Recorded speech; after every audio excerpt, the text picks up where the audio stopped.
You've understood it. That's the problem. Not misunderstood. Understood. You know the self is a construct. You know awareness is prior to thought. You've heard Krishnamurti or Nisargadatta or someone pointing to the same thing from a different angle, and something in you recognized it. Not intellectually, really recognized it, like hearing something you'd always known but never had words for. And then you spent the next 3 years managing yourself, or 5, or 10. I don't know how long it's been for you, but you know what I'm talking about. That constant internal movement, watching your reactions, catching the ego mid-sentence, noting the anxiety, the comparison, the wanting, applying what you know, and then watching yourself apply what you know, and then noticing that the watching is also the ego, and watching that, it's exhausting in a way that's almost impossible to explain to someone who hasn't been there, because from the outside, it looks like spiritual progress, and from the inside, it feels like running in a room with no walls. You can't even find something to stop against. Here's what nobody tells you about that place. The more you understand, the more sophisticated the trap becomes. The prison doesn't disappear when you see it clearly. It just gets more articulate, more self-aware. It learns your language and starts using it back at you. In 1972, a Jesuit priest sat down with Krishnamurti in San Diego and asked it out loud, directly, without softening it. Is it possible to completely empty the mind of the me? What happened in that conversation is the reason this video exists. Because Krishnamurti didn't give a method. He didn't offer a practice. He said something that should have been a relief and somehow made everything harder. He closed every door, one by one, quietly, and by the end of that conversation, there was nowhere left to stand. That's where we're going. Father Eugene Schallert came prepared, a Jesuit philosopher, decades inside one of the most rigorous intellectual traditions in Western thought.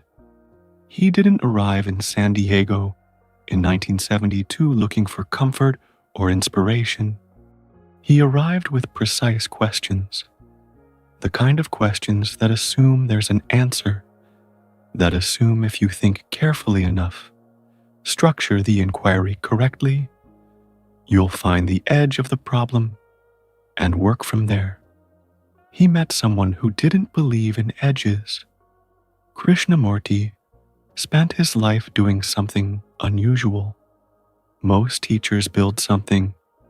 He took things apart, systems, methods, traditions, the very language people use to talk about freedom, carefully, without replacing any of it with something else, which left people in a very uncomfortable place, understanding more and somehow more lost than before.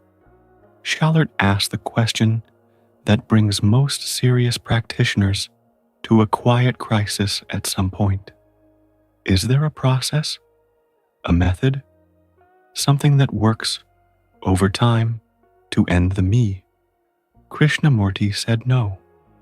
And then, if I throw it out by exertion of will, it is still the me. The me remains. Every push is more pushing. Every attempt to dissolve the self is made by the self. You've probably felt this, not as philosophy, but as something that happens in the middle of actual practice, the moment you catch yourself watching, the effort to stop efforting, the awareness that's aware of its own awareness, checking if it's doing it right. The tool and the problem are the same instrument. Schallert didn't accept this quietly. He pushed back. If there's no process, no gradual path, then it has to happen instantly. Krishnamurti said yes, instantly, or not at all, which means everything you've been building carefully, sincerely, for years, was never going to get you there. Not because you did it wrong, because the structure of the journey itself is the obstacle. The traveler is what needs to dissolve, and the traveler can't dissolve itself. Schallert kept finding exits, reframing the question, looking for a door that Krishnamurti might have left open by accident, and Krishnamurti kept closing them, not with impatience, with a kind of quiet, precise attention that left less and less ground to stand on. That's what this conversation is. A room where the exits disappear one by one, and what remains, if anything remains, can't be arrived at, only noticed. Maybe. Here is where Schallert does something most people do. He listens to everything Krishnamurti has said, absorbs it, and then, almost without realizing, starts building a new method out of the anti-method. He says, all right, so the content of consciousness needs to be seen for its inadequacy. The self needs to be perceived in its inappropriateness, and that perception itself is the act of emptying. And Krishnamurti says yes, and Schallert, relieved, starts to construct a practice around that yes. And then Krishnamurti says, but wait, you're making this into a methodology again. Watch what happens in that moment, because it's not just a philosophical correction. It's a description of something the mind does automatically, immediately, every single time. You hear there is no method, and within seconds you're practicing the absence of method. You hear just see, and you're trying to see correctly. You hear choiceless awareness, and you're choosing to be choicelessly aware. The mind doesn't stop. It adapts. It takes the teaching and turns it into the next version of the trap. Schallert finally asks the question that breaks open the whole conversation. He says, Krishnamurti, I know you have seen. How is it that you saw? Don't tell me what you eliminated. Tell me how you see. And Krishnamurti says, you simply see. That's it. That's the answer. You simply see.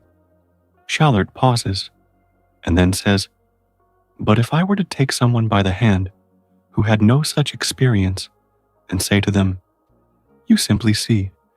How? How does one simply see? And this is the moment, right here. Because Krishnamurti's answer isn't a technique. It's an instruction so direct it becomes invisible to a mind looking for a method. He says, look at a tree, without the word tree, without the botany, without the category, without the name. Just look. Try it now. Or don't try, because trying is already the problem. But notice what happens when you turn attention toward anything. This sound, this moment, whatever is present, and attempt to meet it without the layer of knowing that immediately covers it. The label comes before you can stop it. The commentary starts before you decide to comment. The knowing arrives before the seeing. You are not experiencing things. You are recognizing them. And the one doing the recognizing, the one who knows the word for the tree, who knows the teaching, who knows what choiceless awareness means, that one is also a pattern being recognized, a recurring movement with a history and a name. The me is not a thing that exists and then gets thought about. The me is the thinking itself. The content of consciousness isn't something the self has, it's something the self is, which is exactly what makes this impossible. Because who empties the content? The me dissolves the me. Krishnamurti is unambiguous. Any movement toward dissolution is still a movement of the me. Any effort to end effort is still effort. Any awareness that positions itself as the solution is still inside the problem. Schallert keeps pressing. He says, "But this sounds like a new methodology. You say empty the mind. You say see without images. You say be choicelessly aware. Isn't that a method?" Krishnamurti says no, and then explains why in a way that is either completely clear or completely maddening, depending on where you're standing. He says, "I see division in the world. I see what the me produces: separation, conflict, the violence of self-interest dressed in sophisticated language. I see this, not logically, not conceptually. I see it the way you see a fire, and the seeing itself, not the understanding of it, not the decision to act on it. The very perceiving is the act of emptying. The very perceiving is the act of emptying. There's no practitioner here, no one doing the perceiving. The perception happens, and in that happening, the content that was organizing itself around a center simply isn't organizing anymore. And the mind, hearing this, does something very predictable. It starts taking notes, organizing the insight, finding a way to carry it forward into tomorrow's practice, turning the end of all practices into one more practice. You can almost feel it happening right now. The part of you that's been listening carefully, building an understanding, preparing to do something useful with all of this. That movement, right there, that's it. Because what Krishnamurti is pointing at leaves the mind with absolutely nothing to work with. No practice, no direction, no one getting closer to anything. And the mind that just understood all of this, completely, clearly, without any confusion, is still the me. Still here, still understanding. There's something quietly strange about this conversation. Schallert came with the best possible questions. Precise, honest, shaped by decades of serious inquiry. And Krishnamurti met every question with something that wasn't an answer and wasn't a refusal either. Something that kept pointing at a place the question couldn't reach. By the end of that room in San Diego, Schallert had no method, no process, no practice to carry home. Just a very clear view of every door that doesn't open. Maybe that's what this is. Not a teaching that gives you something, a conversation that takes things away. The method, the gradual path, the comfort of progress, the sense that understanding is getting you somewhere. And here's what stays with me, and maybe you feel it too, somewhere underneath the understanding. There's a difference between knowing that the self is constructed and actually being free of it. A gap that all the right knowledge somehow doesn't close. Krishnamurti didn't offer a way across that gap. He just kept pointing at it, clearly, without flinching, as if the honest seeing of the gap was the only thing worth doing. Not the crossing, just the seeing. And even that, the me will try to turn into a practice. If this conversation stayed with you, not as an idea to carry forward, but as something that quietly removed the ground. The full exchange between Krishnamurti and Father Schallert is worth sitting with. I'll leave the link to the original recording in the description, and if you've ever found yourself in that place, knowing everything and still not free, leave something in the comments. There are other videos here that circle this same territory.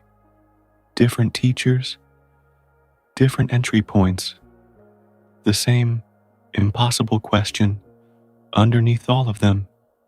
The me that found this video, the me that listened carefully, the me that understood, really understood, that the me is the problem, that me is still here.